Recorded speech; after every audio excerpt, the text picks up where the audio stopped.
So, hi everybody. Welcome to our weekly seminar at EA 4th. And today's speaker for our seminar is Professor Shashikiran Ganesh from India. So let me briefly introduce him. So Professor Ganesh is a professor at the Astronomy and Astrophysics Division of the Physical Research Laboratory of India, located in Ahmedabad. His main interest and also focus of his research is the application of polarimetry to study celestial objects. Professor Ganesh is also involved in the construction of back-end instruments for the telescopes built at the Physical Research Lab. And he is currently working as a PI for the development of a multifunction near-infrared instrument for a new 2.5-meter telescope that is designed and fabricated in-house at the Physics Research Lab. So I guess we will hear more about this. So without any further ado, the floor is yours. Thanks for being here today. Okay, thank you very much. And a special thanks to Kostas and you for inviting me for this seminar. It's a pleasure to be here online in your company and talk a little bit about the work that we have been doing here for the last couple of decades or so.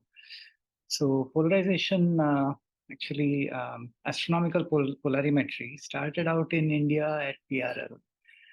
And so I will basically cover a little bit about that. And check this works. Yeah. So what I'm planning to do is to give you an overview of the facilities that we have at our observatory and a review of the kind of instruments that we built and used at them. And for the later half of my talk, roughly, I will talk a little bit about the observations and simulations of solar system objects that we have been studying at PRL. Mostly, I'll cover only the comets for today. We have also observed one asteroid and I guess several asteroids actually for polarization, but one of interest. And the moon has been also a subject using a narrowband imaging polarimetry. I will not cover that part today because I think it's becoming too long. All right. So where are we and how are we situated with reference to the observatories in India? So PRL is at Ahmedabad, so at this location. Our observatory is situated at Guru Shikhar. It's about 200 kilometers north of our place. It's the Mount Abu Infrared Observatory. And PRL also runs the Udaipur Solar Observatory at Udaipur here. So these are the facilities managed by PRL. Other institutes in India also have telescopes, of course, and I have marked some of the 2 to 4 meter class telescope locations. So VBO has the Vainu Observatory is the host of the 2.3 meter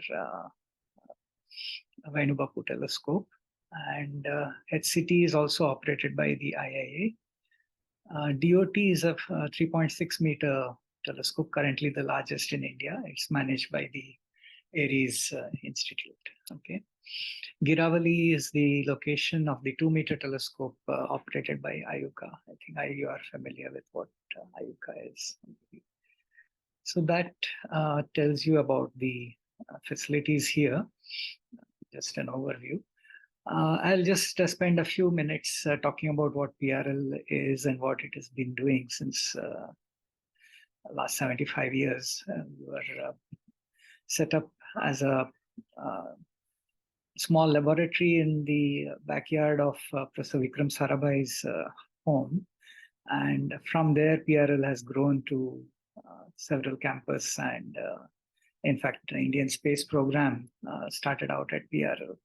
So ISRO owes its genesis to Vikram Sarabhai and to PRL. So the logo of PRL is worth discussing. I'll just tell you what it means. So this is, of course, the sun, and then you have the earth. And these are immersed in the fields and radiations. So these indications of that, and then which go up to infinity, which is symbolized by the circle. Okay, so that is the logo of PRL. And so basically we cover almost everything from oceanography to deep space. So we have scientists. We have about 60 faculty members at PRL, 11 in astronomy, astrophysics.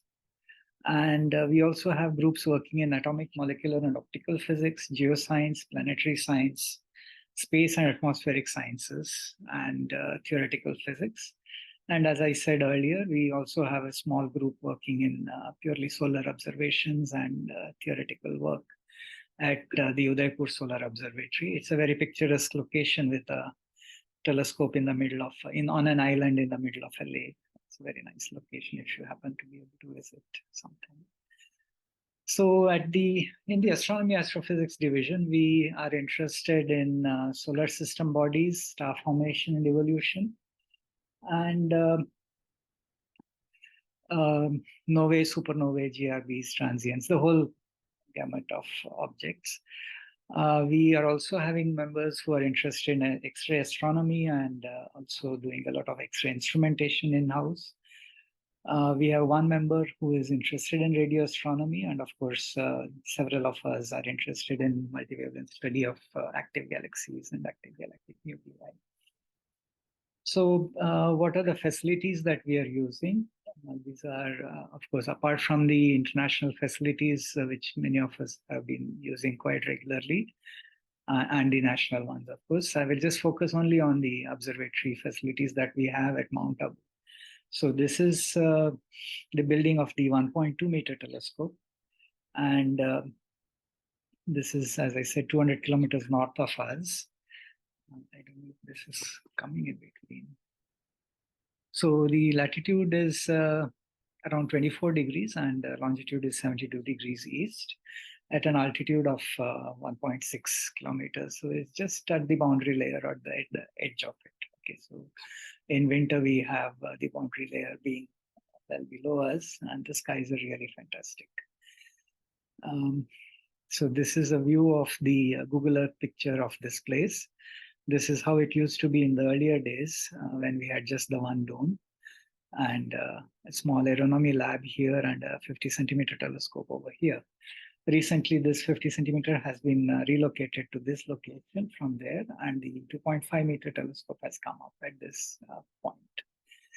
So this is again an old view of the location. We have the 1.2 here, and then the small dome here is the old home of the 50 centimeter telescope, and then the aeronomy building is here. The 50 centimeter has been relocated here because we had the 2.5 coming up next door to it. So this is a view of panoramic view made by Arvind.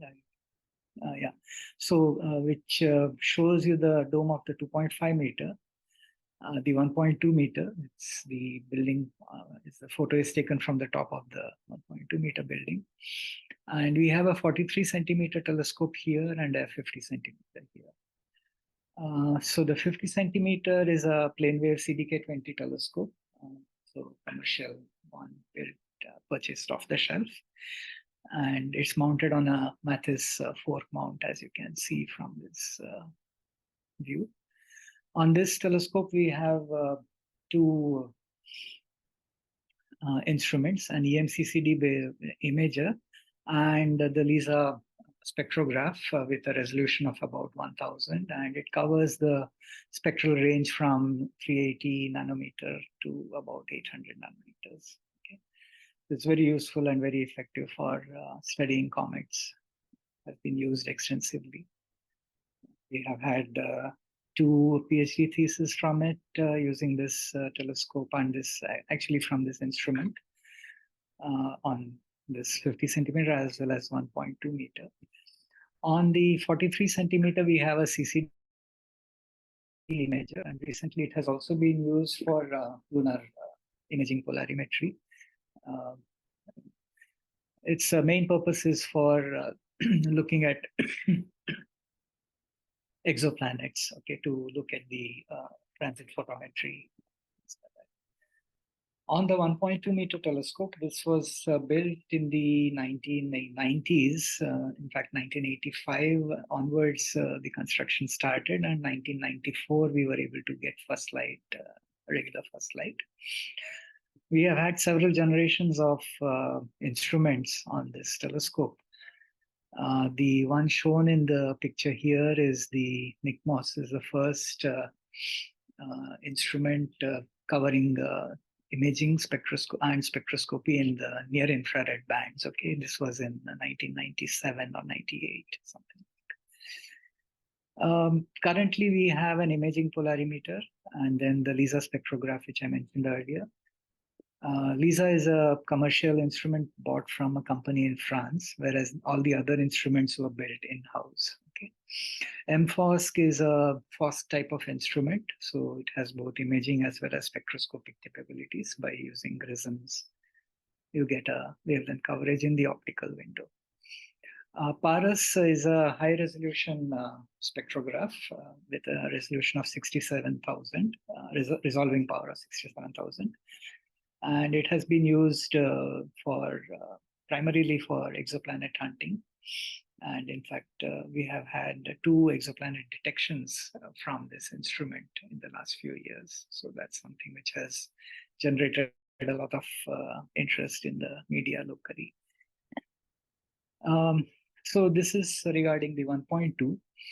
In the past, we have had several instruments like the infrared cameras and spectrographs, and then we had a Fabry-Perot spectrograph as well. And PRL also had a photopolarimeter. I'll talk more about that in a moment. And of course, several other instruments which like CCD cameras, and quite interesting results we have obtained from that. I think you people are familiar with Professor Ram Prakash. So the instrument that he built for his PhD was also tested on this telescope at the time. I think it was in the 1990s, late 90s. So later on, looking at the demand that we had within the division for telescope time, we decided to also go ahead with setting up a 2.5 meter telescope. And the difference between the 1.2 and 2.5 is that the 2.5 is a commercially purchased one. It's built by Amos of Belgium. This is the view of the telescope indoors, inside view. And it's an altazimuth mounted telescope, as you can see, and 2.5 meter aperture and f8 beam. The first light instruments are PARUS-2. Again, it's a high resolution spectrograph for exoplanet hunting and characterization.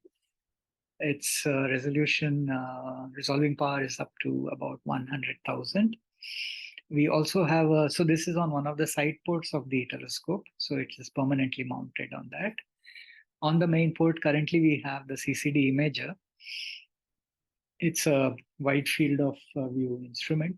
Right now we have 10 arc-minute by 10 arc-minute imaging. But we expect to increase the FOV to about 25 by 25 using some additional corrector lenses.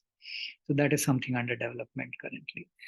The next generation of instruments are already underway, and in that, as Dr. Carolina mentioned, NISP is one of them. So this is a near-infrared imager, spectrometer, and polarimeter.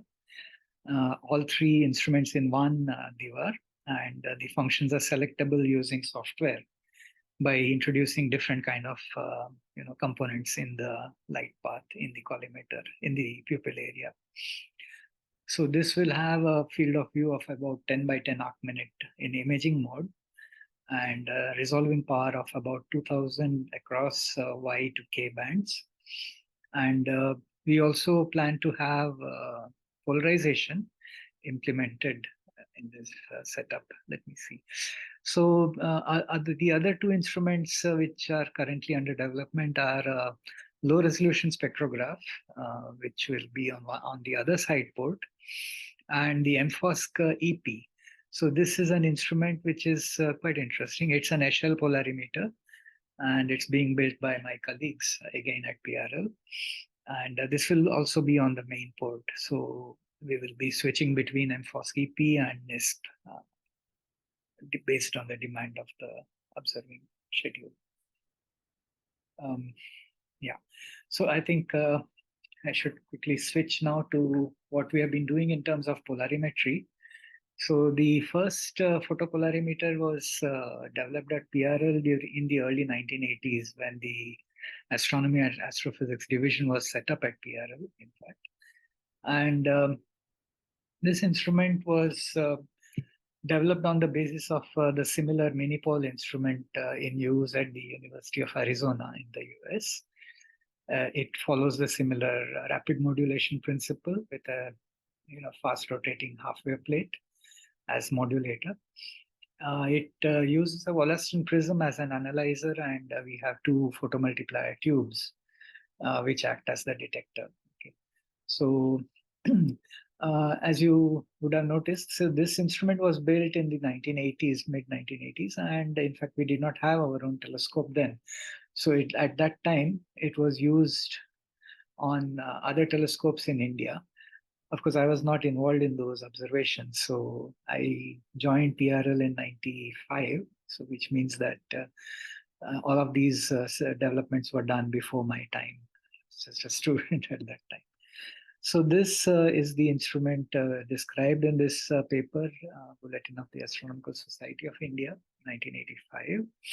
And this is a view of the control system at our observatory. So you can see the bulky power supplies and the computer which was used for controlling this telescope. It was, in fact, a PCXT computer with dot matrix printer for recording the results coming from the observations, and we had a huge number of cables running from the control system to the telescope, where you have the instrument mounted on the main port, on the Cassegrain port. Okay. So this required two people, one at the telescope for observing, and the other to give the commands on the computer for recording the data. And it has been quite productive. And the main idea is to use rotating half-wave plates as a modulator. So these were of the superachromatic type designed by Pancharatnam and fabricated by Bernard Hall. Two identical plates have been included in this instrument. As you can see, one you have the rotating half-wave plate, and then you have a fixed one just below that. After that, we have the filters, and then you have the Wollaston prism, and then the two photomultiplier tubes. So just before that, at the focal plane, we have a diaphragm, and then we have two eyepieces to identify the source for which we would like to do the polarization study. So the rotation is carried out by a very old 8-phase motor, a bipolar type of 5 volts, which has 96 steps per rotation. And it's quite an interesting design. We have progressively updated this instrument, right, from the early days when it started working on, this tape recorders, to floppy disks, and later on to solid state disks, which happened in 2005, where we replaced the control system and made everything compact and fit into this box. So the entire instrument is mounted on the telescope in one go, and these eyepieces were replaced with CCD cameras. The electronics became much more compact using this stack of PC104 CPU boards. And now we are planning to even again upgrade this further and also replace the PMT with silicon PMTs, which should improve the sensitivity of the telescope, of the instrument. Everything is automated, and we can actually do the observations remotely from anywhere in the PRL land. Later on, the next step that we did was to actually build a near infrared polarimeter, and this instrument used liquid nitrogen cooled single pixel or single element INSB detector, and we were able to take some observations in JHK bands But because of the poor sensitivity of this INSB detector, we could not make much use of the instrument, but it remained an interesting point in in the development, because the same was used for some other work later on. I described that. This used a half-wave plate as modulator, rotating one, and then a Foster prism as an analyzer. And because it was to observe in the infrared, we also needed to use a chopper, which was a vibrating tertiary mirror below the Foster prism, and which would direct light into the INSB detector. So this instrument was used only for a few test observations and some interesting results. Later on, using the same mechanical structure and the same Foster prism and half-wave plate, we built a optical imaging polarimeter because the optics were good enough for optical as well as infrared band. And this instrument has been in use till even now, and it's in fact one of the important instruments at the observatory currently. The Foster prism was replaced with a wire grid and a polarizer because we found that the limit of the field of view was from the Foster. So we used a wider area wire grid polarizer to act as an it has an EMCCD as a detector, and we have UBVRI filters, and narrowband comet filters are also available. So it's a 12-position filter wheel, as you can see here, just around this. Okay. So in this, you can see that it's also having a PC104 stack for rotating the stepper motor. Eventually, this has been entirely replaced with a Arduino. So the electronics became even more compact. Okay. And this has been used very extensively for Milky Way disk open cluster polarimetry, which resulted in a paper for Namita, and also her PhD thesis, which is currently submitted to the IIT. I hope you'll get to hear about that from her directly, so I will not spend more time on this. The next step that we did, again, instrumentation-wise, is to implement a polarization mode for the NICS instrument. We have a near-infrared camera and spectrograph using a 1K by 1K Hawaii array. And this instrument was purchased from IR Labs as per who built it as per our PRL's design. And this particular reflector here can be replaced with a reflecting grating. So it gives you both imaging and spectroscopy at the detector focal plane. To implement the polarization mode in this, we used a wire grid polarizer it's a warm wire grid polarizer so that we would be able to rotate it. The rotation is done using a small module, which is commercially available as a field rotator. So we just mounted it in a fixed position and used it only to rotate the wire grid polarizer in front of the instrument. And this is used in 4 steps of 45-degree spacing. So it's basically kind of low.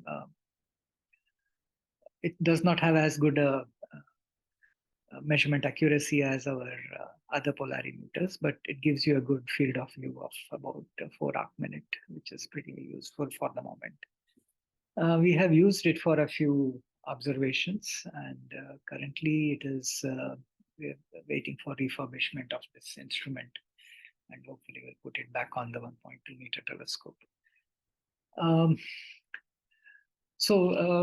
For NISP, maybe I will not spend much time here because I want to cover some other aspects. But this is an instrument which we are building for the PRL 2.5 meter telescope. The 2.5 meter became operational last year. We had the first light during last season. And currently we are waiting for the monsoon to get over for it to be reopened. In fact, the entire observatory needs to be closed for the monsoon because the rains are pretty heavy and yes, in the middle of the clouds, with condensation everywhere. So this instrument is again, as I had mentioned earlier, it has imaging, spectroscopy, and polarimetry in one. And initially, we had planned to use cooled wedge double Wollaston so which would give you single shot polarimetry in all four, using all the four beams of the wedge double wollaston to get simultaneous measurement of all Stokes parameters. But when we discussed it with Bernard Hall and other manufacturers, we found that it was difficult to make such a module in such a large size. So the next best option was to go for two separate wollaston prisms, which will be oriented in suitable manner, so that we get 090 in one mode and 45 135 in the other, with the other wollaston, just by rotating it into the field of view. Okay. So that is all that I will cover regarding this. And if there are more questions, we can discuss it further. So that more or less covers most of what I wanted to talk about in the instrumentation aspects. Regarding coming back to our main topic of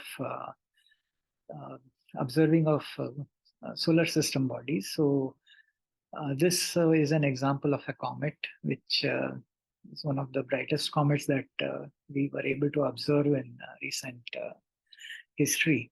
It's Comet Hale-Bopp.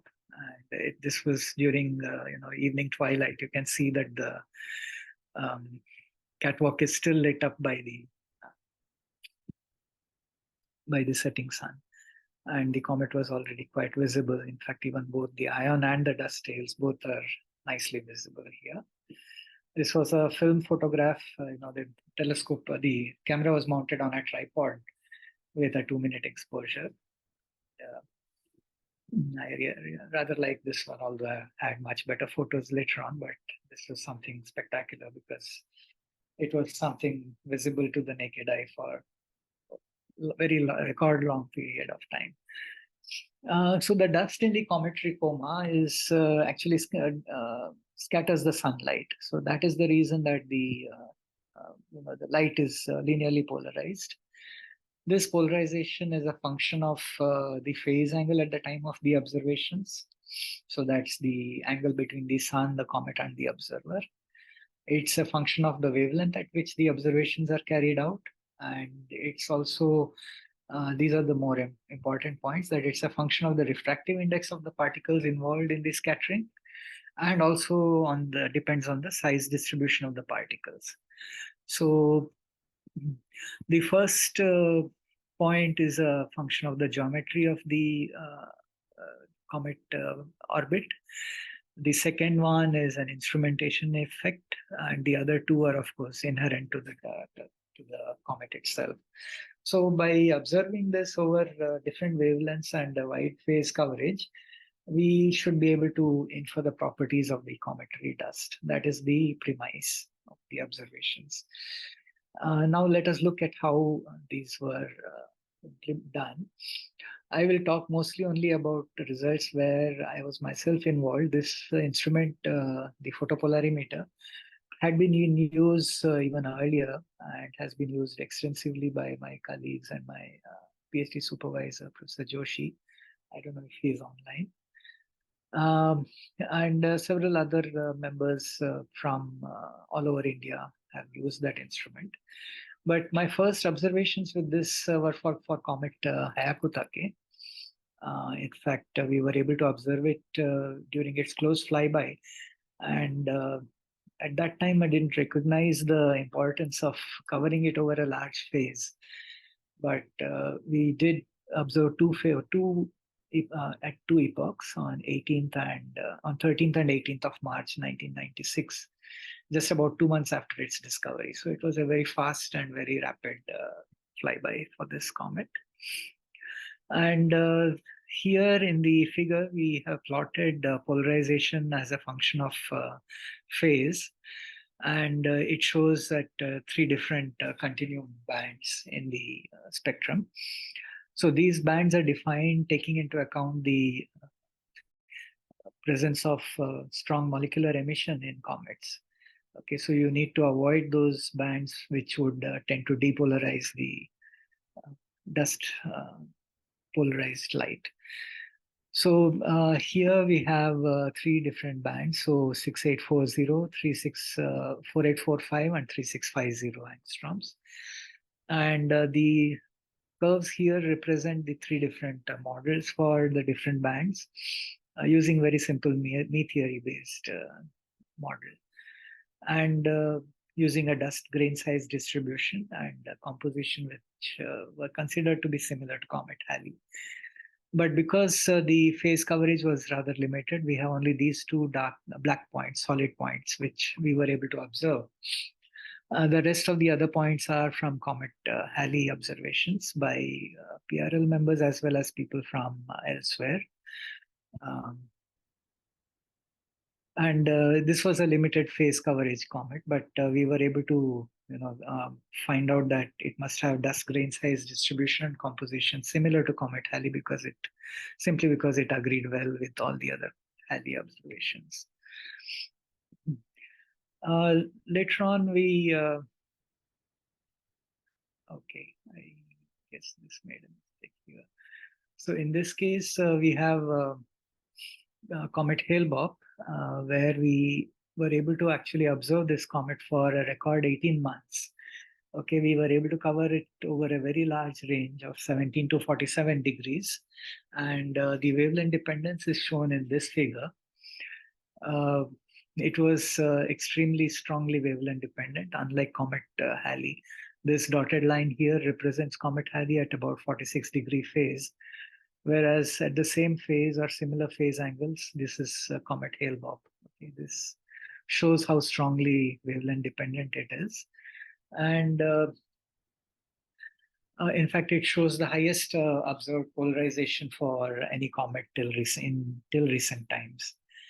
So the inference is that it must be dominated by small grains and with composition which may not be very dissimilar to Halley. But the size distribution should be quite strongly biased towards domination by small grains. So this is just that figure again. I am sorry that the phase angle figure did not come out properly in that. I have some other figures where we discuss that effect. I think, yeah, it's here. So this is an compilation of data on comet polarimetry from Arvind, who submitted his thesis last year and got awarded recently. So he used all of Kiselev's database of polarization in comets to plot this figure. This maroon points set here are from more or less our data from 1997, 98 for Comet Hale-Bopp. And it shows that it was extremely strongly polarized compared to any other comet observed until quite recent times. Okay, so this comet is another one of recent which had a few observations, but showed slightly stronger polarization than. So there is a small point here I would like to talk about. So these cyan colors are the short period comets. So these are comets which belong to the JFC or the Halley type comets. JFC is the Jupiter family comets, which have periods of 5 to 8 years, and Halley type are the ones with 20 to 200 year period. Okay, and then of course the long period comets are comets which are dynamically new comets or comets which have periods much larger than 200 years. Okay, and most of them are single one-time observed objects. There are very few comets which have been observed for polarization in multiple apparitions. Okay, I think there are only about a handful of them.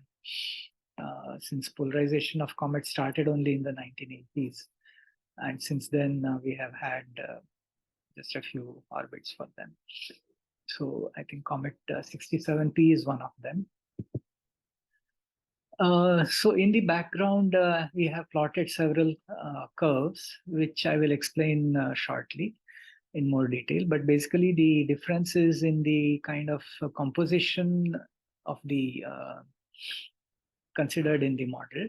I'll describe the model shortly. So ranging from 25 to 90% silicate material or carbonaceous material with different numbers. Okay, so depending upon what kind of material is dominating the geometry buildup, composition, the polarization phase curve would vary.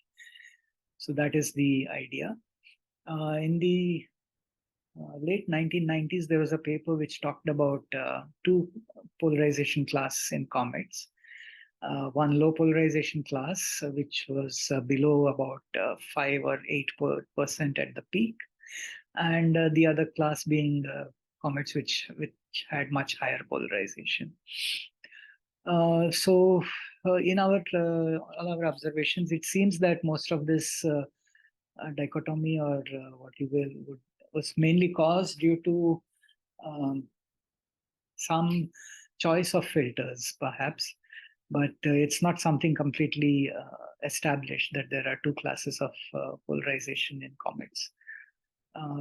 If there are, then certainly we have to include one more class, because Hale-Bopp was in a class of its own with extremely high polarization. So now coming to the model that I was mentioning, this was done by a postdoc with me, Pritish Haldar. He developed a model using scattering codes, which are publicly available, using the multi-sphere T-matrix method for hierarchical aggregates. So these are objects which have quite different kind of morphologies and different porosities, and size range from 1.5 to 6.8 microns. And you would also want to include solids. So these are all based on observations by Rosetta and the other missions which have visited comets. And you would want to also look at inhomogeneous mixture of these materials and size ranges. This was motivated because of the fact that the previous me theory models were quite simplistic and not reproducing the phase curves as well as they should. The only problem with this kind of work is that it's pretty computationally expensive. And in fact, with our HPC at PRL, we used about 500 CPU cores for this kind of calculations. And for some of the size ranges considered, the calculations used to run for several days. Okay. And so some of the results I will discuss here briefly. So these are, since we started with grain descriptions from Rosetta observations, we started with carbonaceous material of 50% and silicates of another 50% type. And morphology-wise, we considered 25% fluffy material, 75% solids, and hierarchical. So what Rosetta called fluffy, we are calling it as hierarchical aggregate. So these are built geometrically and then substituted, and the geometry is fed into the multisphere T-matrix codes to actually generate the phase curve. So here we show you the polarization as a function of phase at 6840 micron angstrom, and a power law index of 2.4. These are observations for comet 67P. They're taken from the literature, not our data. And we have various kinds of compositions and grain size distributions, which we have distributed here. And it seems that there is a reasonably close agreement with the final numbers that we have tabulated here, which are similar to what Rosetta has seen. This same model was then used with different parameters to compare with the observations for comet Hyakutake and for comet Hale-Bopp, and the results are shown here. And this is what we mean when we say fluffy solid. Okay, so you have solid material as well as grains of various sizes sticking together. So this geometry is then, so this is built up using codes which Pritish had published subsequently in his other papers. But in the model, we have used this kind of grains and determined the polarization from scattering from these. So typically we make use of this kind of setup, hierarchical aggregates, which have a high porosity and with a good size range. Okay, and solids which are much larger, okay, much larger size range and going up to 3.5 microns. And then we consider a composition of silicates and carbonaceous materials. So these are basically influencing only the refractive index part of the computation. So for silicates, we used these specific numbers at the specific wavelengths. And for the carbonaceous materials also, we use this.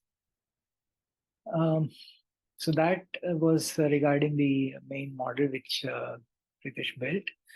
Subsequently, Arvind used this information, and in this particular paper, which is our most recent work, we have made use of the EM-Pol instrument, the imaging polarimeter, and looked at comet 156P Russell linear. So in this particular paper, we were able to cover imaging, spectroscopy, and polarimetry of this comet.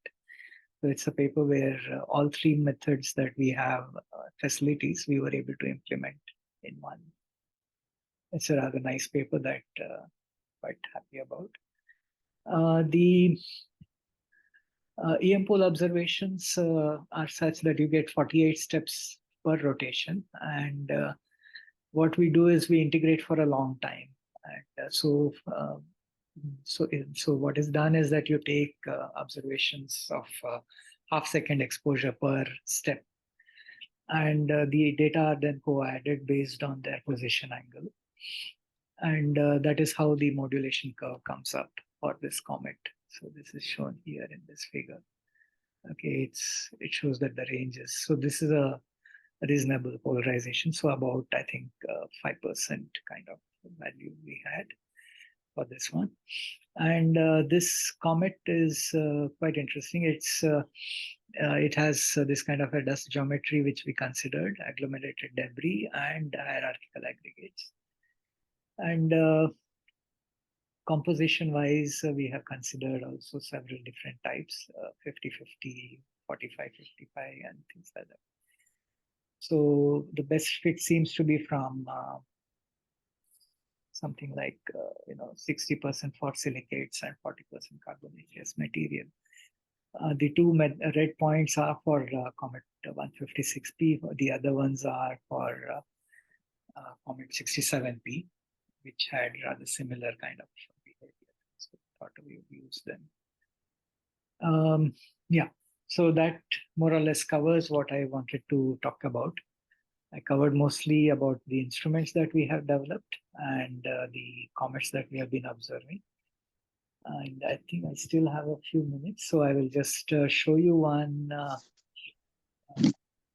picture, movie kind of thing of our observations with EM-Pol. I don't know if you can see the SAO image window. Let me just start the playing. So this is in real time. Actually, we were able to track a near-Earth asteroid. Okay, this asteroid is usually around 18, 19 magnitude, and on a 1.2 meter, we were able to track the asteroid as it had a very close flyby. So it's almost several degrees in 1 hour of time, as you can see. This is a real-time kind of display because the exposures are of half a second and the stars were moving past in the background. So the comet became bright enough. In fact, in some frames, it has saturated actually, so 7th magnitude. And that has caused some delay in getting results on this one. But it's quite interesting that we were able to track this comet very successfully. And we're looking forward to having these results from this one very soon. So I think I'll stop here and take questions, some discussion. Okay, thank you very much. That was an very interesting overview of your work and what you're doing at your physical lab. So thanks. Any question? I see Kostas. Yes. Yeah. Hi. Sasi, thanks for this very nice talk. We learned a lot about your institute. Thank you for the overview. My question is, why I saw in several of your plots the polarization fraction versus phase angle, Right. and I wanted to ask what is the meaning of the negative values that Yeah, okay, right. Yeah, I should have explained that aspect. So in polarization in the scattered, when we have scattering originated polarization, at some phase angles, the plane of polarization is perpendicular to the plane of scattering, which is what we normally expect. So that is what is called positive polarization. In some cases, especially where we have phase angles below 20 degrees, the geometry is such that the polarization angle is parallel to the plane of scattering. So to differentiate these two orientations, we say that the polarization angle is negative. I mean, the polarization percentage is negative there for those objects. Yeah, can just come back to that one. In fact, it's a very interesting region. I didn't mention those aspects. I think, yeah. So here, so the thing is that you see a very strong wavelength dependence in the positive side, but on the negative side, where you have small values, it is not very clear whether there is a dependence on wavelength or not. You see strong, you see some level of polarization there, but it's not very clear whether there is a wavelength dependence. That is still something which is not completely settled. Even the models do not, there are so many free parameters in the models that one can try to fit anything there to get something.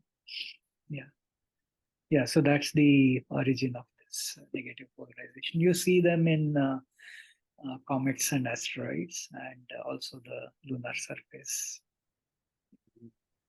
Thank you. So I have one more question, but I'll wait. Okay. I don't see any other hands up. So Costas, I think you can go ahead. Okay, so Vincent, maybe we go there. Well, Vincent, you want? Hi, but Costas can go ahead. I will. It's okay. Okay, then Costas. No, please. Hi. Okay. You mentioned the instrument NISP in your talk. Yes. I'm curious about what will be the effective field of view of the instruments, and what will be their primary science goal. Right. Okay. Could you? Yeah. So in the imaging mode, we are planning to have a 10 by 10 arc-minute full. Okay. In polarization mode, we will obviously not be able to cover entire 10 by 10, but what we are hoping is to have 10 by 1.5 and maybe strips of 1.5, so maybe 10 by 3 effectively. This would have to be done in 2 shots so that we get that kind of effective field of view. Yeah. So that is the answer to the field of view question. The other one was the science goals. So this is going to be a multifunction instrument for the division members, and almost entire astronomy applications are in some sense covered, ranging from solar system bodies, which I'm myself interested in, to external galaxies, AGN, and transients would be a major subject of interest for most of our people. The spectroscopic resolution that we are planning, resolving power, is going to be better than what we currently have. We have about 1,000, and we are hoping to double that with our new instrument. Of course, we'll be going much deeper in terms of photometric completeness. So that's the thing. Mostly we'll be looking at star-forming regions for polarization. I think that would be also of interest. And maybe open clusters. The thing is, this instrument, we are interested mostly for like high polarization value objects. So interstellar medium may not be the best science goal for this one. is what I feel now, looking at the way we are getting numbers from GPIPs and others. But yeah, it will be something to look at maybe in the dense regions, the galactic plane. Okay, thank you very much. Okay, thanks.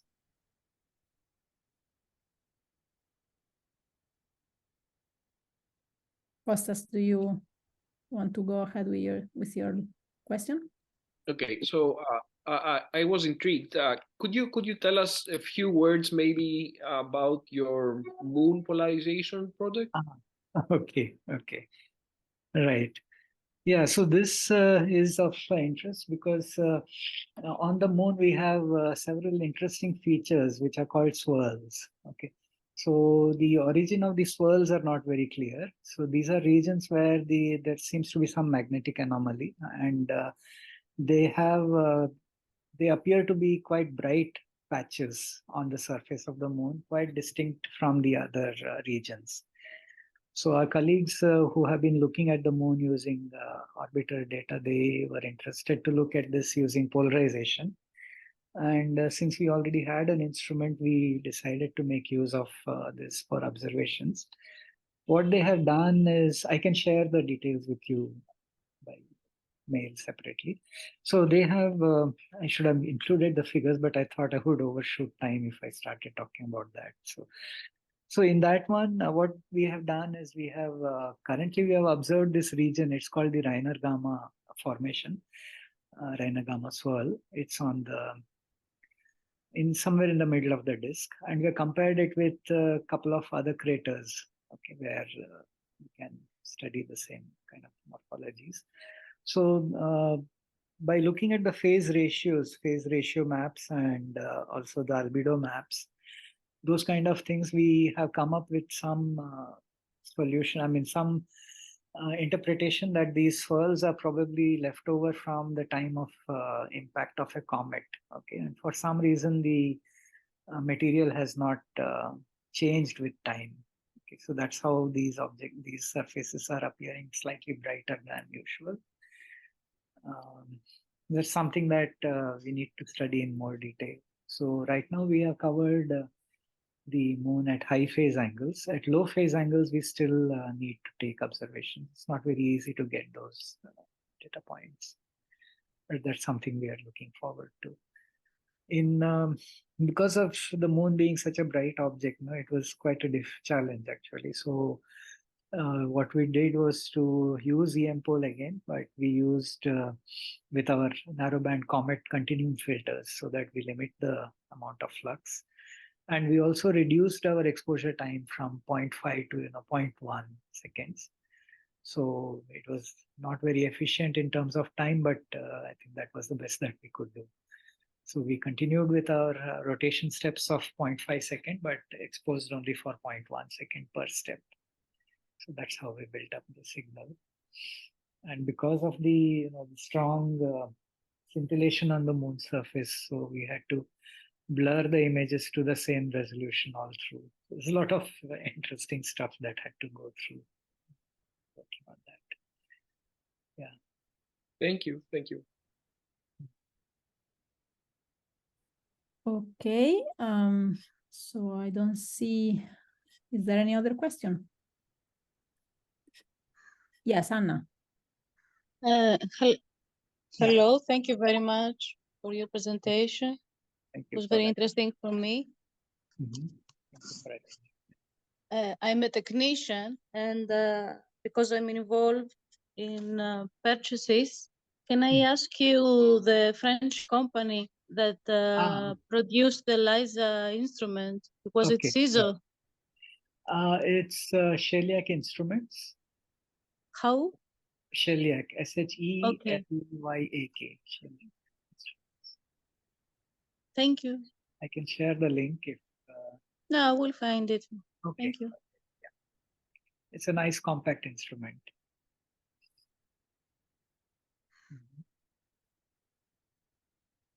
Okay, then I think we are done. If there are no more questions, then let's thanks Professor Ganesh again. Thank you very much. and see you all next week.